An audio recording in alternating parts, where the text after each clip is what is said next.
Sejam muito bem-vindos a esta série de estudos intitulada Aos Pés de Jesus. Hoje temos reservado mais um estudo e antes de iniciarmos este estudo, vamos ter um momento de oração.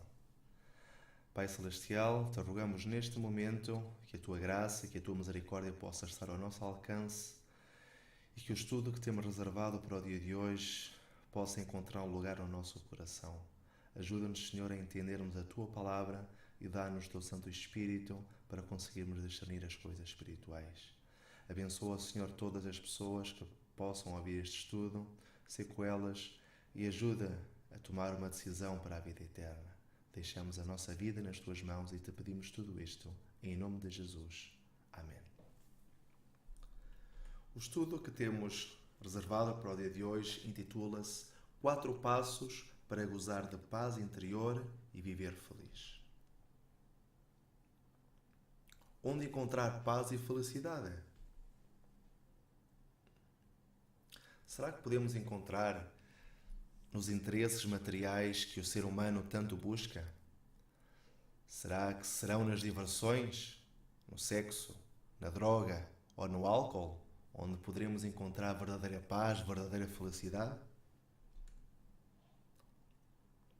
Marilyn Monroe, uma conhecida atriz norte-americana, muito famosa, disse certa vez a um jornalista: "Sou admirada por minha beleza, tenho dinheiro e não me falta nada, mas nunca fui feliz."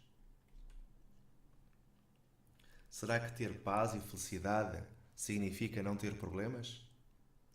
Num concurso de arte sobre o tema A Paz, foram apresentadas várias pinturas, as quais representaram a paz através de uma manhã tranquila, através de um pôr-do-sol silencioso, entre outras. No entanto, o primeiro prémio foi concedido a uma pintura que apresentava uma catarata furiosa que se precipitava sobre um penhasco de pedras e que, ao bater nas pedras, fazia com que densas nuvens de espuma e vapor se elevassem no ar. Mas no galho de uma árvore que se estendia sobre a cascata, podia ver-se um pássaro que ali tinha construído o seu ninho, cantando alegremente. Certamente, o melhor conceito de paz é o que se pode ser obtido e desfrutado, não em circunstâncias favoráveis, mas no meio de tempestades. O pássaro estava num galho que tinha a sua raiz na rocha e que se estendia sobre a fúria da cascata. Na altura em que se encontrava, nada lhe poderia acontecer. Esta deve ser a paz daqueles que confiam no Deus do céu. Como podemos então encontrar a paz com Deus, a segurança do perdão, uma esperança firme e reconfortante e a certeza que, se morro hoje, ganho a vida eterna? Qual é a chave nessa busca de paz e felicidade? Como se denomina essa chave? Hebreus 11:6. De fato, sem fé é impossível agradar a Deus, porquanto é necessário que aquele que se aproxima de Deus creia que Ele existe e que se torna galardoador dos que o buscam. Portanto, esta chave é denominada fé. Estou no caminho da morte, mas sei qual é o da salvação, e indico a outros. No entanto, não entro por ele. Será isto fé? Fé não é supor algo ou ter um parecer duvidoso sobre alguma coisa. Por exemplo, acho que o sol vai nascer amanhã, ou acho que isto ou aquilo pode acontecer. Não, a fé não é um sentimento passageiro. O que é então a fé verdadeira? Hebreus 11:1. Ora, a fé é a certeza de coisas que se esperam, a convicção de fatos que não se vêem.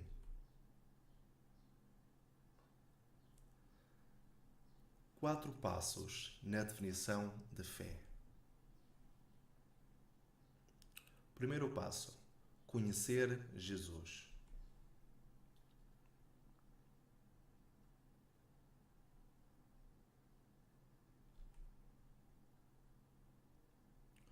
com o que está relacionado conhecê-lo. E a vida eterna é esta, que te conheçam a ti, o único Deus verdadeiro, e a Jesus Cristo, a quem enviaste. Um homem que estava a dormir acordou de repente com uma dor de cabeça. Na escuridão, ele tomou um comprimido que pensava ser uma aspirina. Mas esse comprimido era um veneno. O homem morreu por acreditar, mas acreditava em algo errado.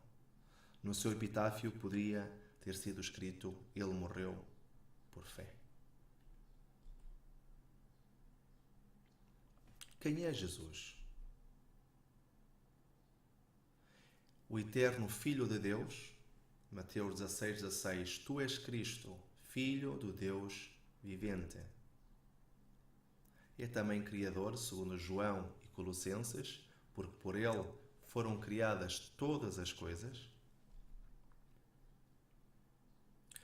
É o legislador, segundo Neemias e 1 de Coríntios, e lhes deste leis verdadeiras, estatutos e mandamentos bons. Salvador, segundo Lucas 19:10, porque o Filho do Homem veio buscar e salvar o que se tinha perdido. É o nosso amigo, vós sois meus amigos, se fazeis o que eu vos mando. João 15:14-15. É o nosso mediador, 1 Timóteo 2:5, porquanto há um só Deus e um só mediador entre Deus e os homens, que Cristo Jesus, homem. Senhor e Rei, segundo Apocalipse 17:14, porque Ele é Senhor de senhores e Rei de reis. Juiz, segundo Atos 10:42, e nos mandou pregar ao mundo e testificar que Ele é quem foi constituído por Deus, juiz de vivos e mortos. O que fez Jesus por mim? Fez-se homem, Filipenses 2:7. Antes, a si mesmo se esvaziou, assumindo a forma de servo, tornando-se em semelhança de homens. Viveu sem pecado, Hebreus 4:15. Foi ele tentado em todas as coisas, à nossa semelhança, mas sem pecado. Tomou a minha culpa, Isaías 53:5 e 6. Mas ele foi ferido pelas nossas transgressões e moído pelas nossas iniquidades. O castigo que nos traz a paz estava sobre ele, e pelas suas pisaduras fomos sarados. Todos nós andávamos desgarrados como ovelhas, cada um se desviava pelo caminho, mas o Senhor fez cair sobre ele a iniquidade de nós todos. Numa certa escola, uma criança fez uma brincadeira, manchando os papéis da mesa do professor com tinta. Quando o professor chegou e descobriu o dano, exigiu que todos os alunos dissessem qual deles era o culpado. Foi o Lopes, gritou um menino. Lopes, vem já aqui, ordenou o professor. Havia 2 alunos na sala de aula com esse nome e eram irmãos. O mais velho deu um passo à frente e estoicamente recebeu as fortes e dolorosas palmadas. De repente, o mais novo, chorando, foi para a frente gritando: professor, não bata mais nele. Não foi ele. Eu sou o único culpado. O professor parou de bater no seu irmão e, intrigado, pediu explicações. Lopes mais velho, por que vieste aqui à frente para seres punido sem afirmares a tua inocência? O rapaz respondeu: porque ele é mais pequeno, menos forte e também está um pouco doente. O professor, atordoado, abraçou e disse: nunca serás mais cristão na tua vida do que hoje. Isso foi exatamente o que Cristo fez por ti e por mim. Deus te abençoe, filho.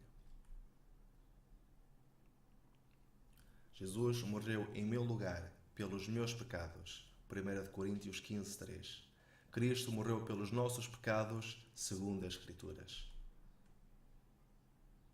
Cristo também ressuscitou dos mortos. 1 de Coríntios 15:20. Mas de facto Cristo ressuscitou entre os mortos, sendo ele as primícias dos que dormem. Intercede por mim, 1 de Timóteo 2:5, porquanto há um só Deus e um só mediador entre Deus e que os homens. Cristo Jesus, homem. Prometeu regressar a buscar-me. João 14:3.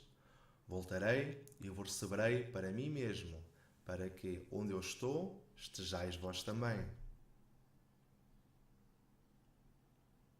O segundo passo, confiar em Jesus. É o segundo passo na escada da fé. Havia um navio no alto mar, no meio de uma tempestade muito violenta.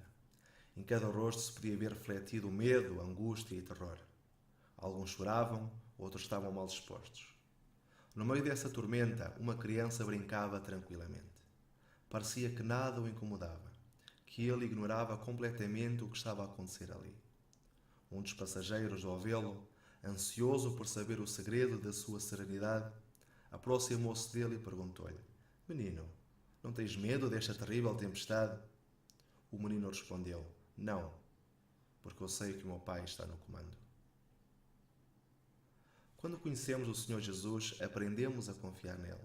Nas horas críticas das nossas vidas, não perderemos a fé. Qual é a sua maior virtude? João 3,16. Porque Deus amou o mundo de tal maneira que deu o seu Filho unigênito, para que todo o que nele crê não pereça, mas tenha a vida eterna. O terceiro passo na escada da fé é reconhecer o meu pecado.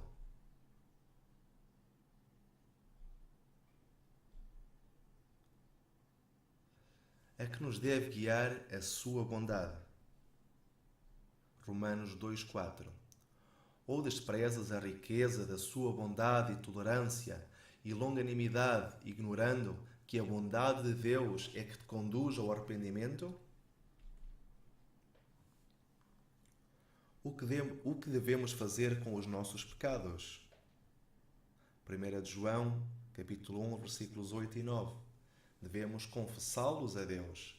Se dissermos que não temos pecado nenhum, a nós mesmos nos enganamos e a verdade não está em nós. Se confessarmos os nossos pecados, Ele é fiel e justo para nos perdoar os pecados e nos purificar de toda a injustiça. Devemos, além disso, estar dispostos a abandoná-los. Isaías 55, 6 e 7. Buscai o Senhor enquanto se pode achar. Invocai-o enquanto está perto. Deixe o perverso o seu caminho, o iníquo os seus pensamentos. Converta-se ao Senhor, que se compadecerá dele. E volte-se para o nosso Deus, porque é rico em perdoar. Não são necessários grandes sacrifícios físicos, peregrinações ou promessas para receber o perdão de Deus.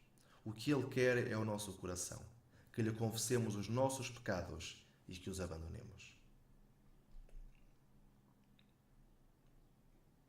E o quarto passo, aceitar Jesus como Salvador e Senhor da nossa vida. É o quarto passo na escada da fé. Conhecer a Jesus, confiar nele, reconhecer o nosso pecado e aceitar Jesus como Senhor e como Salvador. Apocalipse 3:20. Eis que estou à porta e bato. Se alguém ouvir a minha voz e abrir a porta, entrarei em sua casa e cearei com ele e ele comigo. O Senhor faz-nos um convite. E nós agora, ao vermos o seu amor neste convite, vamos abrir o nosso coração, vamos confiar nele e contar-lhe tudo o que nos preocupa. Que diferença existe entre aceitar Jesus como Salvador e como Senhor? Qual é a diferença?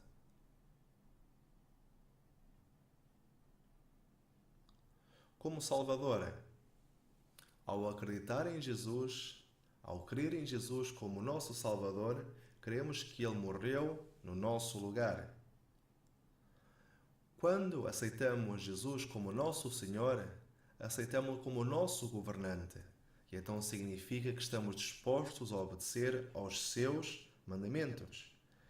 Temos o exemplo de Saulo de Tarso, quando ele compreendeu o seu erro de perseguir os discípulos e quando Jesus o chamou, ele fez imediatamente a pergunta que encontramos em Atos capítulo 9, versículos 5 e 6. Senhor, o que quer que eu faça?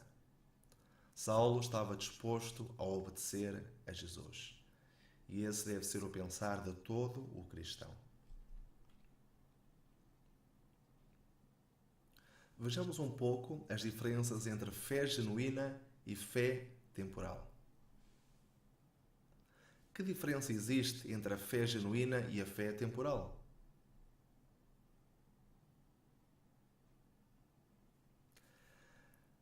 A fé genuína engloba todo o ser, abarca todo o ser e significa uma entrega total e completa, tanto no espírito, como na alma, como no corpo. Com o espírito significa crer com a razão, ou seja, com a mente, assumir algo como verdade. E isto equivale ao primeiro passo, conhecer Jesus. Crer com a alma significa crer com o coração. É confiar em Jesus Cristo e abrir-lhe o nosso coração, confessar os nossos pecados e amar a Jesus. Isto equivale ao segundo e terceiro passos da fé. E o terceiro ponto da fé genuína é quando nós cremos com todo o corpo, ou seja, crer com a vontade. Refere-se à decisão, estar disposto a obedecer-lhe. E isto corresponde ao quarto passo. Uma determinada pessoa consulta o médico que conhece há muito tempo, o qual considera um bom profissional. Depois de uma série de exames, recebe o diagnóstico: um tumor na cabeça. O cirurgião explica que deve operá-lo. Mas quando este homem sai do escritório, diz para a sua esposa: este médico não me vai pôr nem um dedo em cima. Será que este homem teve fé genuína? Claro que não, pois não estava disposto a entregar-se nas mãos do médico. Ele sabia que ele era um bom médico. Ele acreditava no diagnóstico. Ele acreditava que tinha que se submeter à cirurgia, mas não estava disposto a permitir que o cirurgião o operasse. Não tinha fé genuína. É verdade que podemos duvidar do ser humano em muitas ocasiões, porque ele é falível e tem limitações. Mas em Jesus Cristo podemos confiar plenamente. Podemos dar-lhe toda a nossa vida, porque ele quer o melhor para nós. Quer dar-nos paz interior, felicidade e vida eterna. Não precisamos ser perfeitos para ir a Jesus. Podemos ir tal qual estamos e somos, cheios de defeitos, para ele nos purificar e transformar. Uma pessoa disse uma vez que a fé é a mão estendida do mendigo para receber o presente do rei. O mendigo é o pecador que não merece nada. O rei é Jesus Cristo. O presente é a sua graça imerecida, seu perdão, salvação e vida eterna. Um equilibrista muito famoso colocou uma corda sobre as cataratas de Niagara e anunciou que ia fazer um número muito perigoso. Vieram pessoas de todo o lado para testemunhar o feito, e quando chegou o momento, este homem acenou para a multidão para manter o silêncio e perguntou: acham que eu consigo passar pela corda? Sim, respondeu a multidão. O homem subiu, passou pela corda, voltou e foi aplaudido. Mas ele fez novamente um sinal de silêncio. Pegou agora numa cadeira, colocou-a nos seus ombros e perguntou: acham que eu consigo atravessar com a cadeira às costas? Houve um estrondoso sim. O homem foi, voltou e recebeu muitos aplausos. Mas mais uma vez fez um sinal de silêncio e perguntou: acham que eu consigo atravessar com uma pessoa sentada nesta cadeira sem nenhum de nós cair? O entusiasmo foi total e da multidão pôde ouvir-se novamente um ruidoso sim. Com grande seriedade, o homem perguntou então: quem será o primeiro voluntário que virá sentar-se na cadeira? Um silêncio sepulcral tomou conta da multidão e ninguém se ofereceu. Da mesma maneira, atuam muitas pessoas em relação à vida espiritual. Eles dizem: creio sim, claro que creio em Cristo. Mas não querem confiar em Cristo para atravessar com eles em segurança através das horríveis cataratas deste mundo, que ameaçam a morte eterna para levá-los às ribeiras da vida eterna. Quando Jesus entra na nossa vida, os nossos interesses mudam. Normalmente, todos os nossos interesses giram em torno do ego, do eu. Mas quando nos entregamos a Jesus, Ele é colocado no trono do nosso coração e os nossos interesses são fixados em Deus. A fé genuína envolve fazer um pacto de amor, como no casamento. É dar a Jesus o nosso coração para fazer nossas as suas seguras e maravilhosas promessas. Pode falar agora mesmo com Jesus em oração. Confessa seus pecados, seus fracassos do passado. Dê-lhe o seu coração e peça-lhe que habite em seu coração e em sua vida. Qual será o resultado? O que chegaremos a ser mediante Jesus? 2 Coríntios 5,17. E assim, se alguém está em Cristo, é nova criatura, e as coisas antigas já passaram, eis que se fizeram novas. E aqui temos então os 4 passos da fé: conhecer Jesus, confiar em Jesus, reconhecer o meu pecado, aceitar Jesus como Senhor e como Salvador, e então, ao aceitar esse sacrifício, entramos agora por esta porta que é Cristo, a porta da salvação, temos paz com Deus e é-nos concedida uma vida nova. O que nos promete Deus em relação aos nossos pecados? Miqueias 7, 18, 19. Quem, ó Deus, é semelhante a ti, que perdoas a iniquidade e te esqueces da transgressão do restante da tua herança. O Senhor não retém a sua ira para sempre, porque tem prazer na misericórdia. Tornará a ter compaixão de nós, pisará nos pés as nossas iniquidades e lançará todos os nossos pecados nas profundezas do mar. E agora podemos então desfrutar da salvação, porque quem tem o Filho tem a vida. O que oferece Jesus a cada alma que o aceita? Deixo-vos a paz. A minha paz vos dou. Não vos la dou como a dá o mundo. Não se turbe o vosso coração, nem se atemorize. Quão felizes nos podemos sentir ao estarmos reconciliados com Deus e estar desta maneira preparados para nos encontrarmos definitivamente com o Senhor quando Ele nos chamar. Conclusão. Alguns anos atrás, numa cidade de Inglaterra, houve um incêndio que afetou muitas casas, pois naquela época as casas eram feitas de madeira.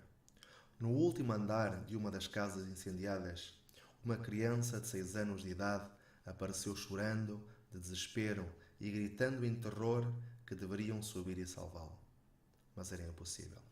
A escada da casa foi destruída pelo fogo e as chamas que saíram da janela tornavam impossível apoiar uma escada de emergência para ajudar a criança. A única alternativa era que ele se atirasse, mas com tanto fumo, parecia que nada impediria que seu corpo batesse no chão. Como persuadir então o menino de 6 anos a atirar-se? No silêncio do público, impressionado com toda esta cena, ouve-se a voz do pai da criança ordenando-lhe que se atirasse sem medo e sem perder nem mais um segundo. O menino hesitou dizendo: Pai, eu consigo ouvir-te, mas não te vejo. Onde estás? Aqui, meu filho, estou à tua espera. Não tenhas medo. Eu não vejo mais nada do que fumo, pai. Não te consigo ver. Não importa. Atira-te imediatamente. Eu estou com medo, pai, mas se tu o dizes, eu vou atirar. Passados alguns instantes, estava já este menino são e salvo nos braços de seu pai.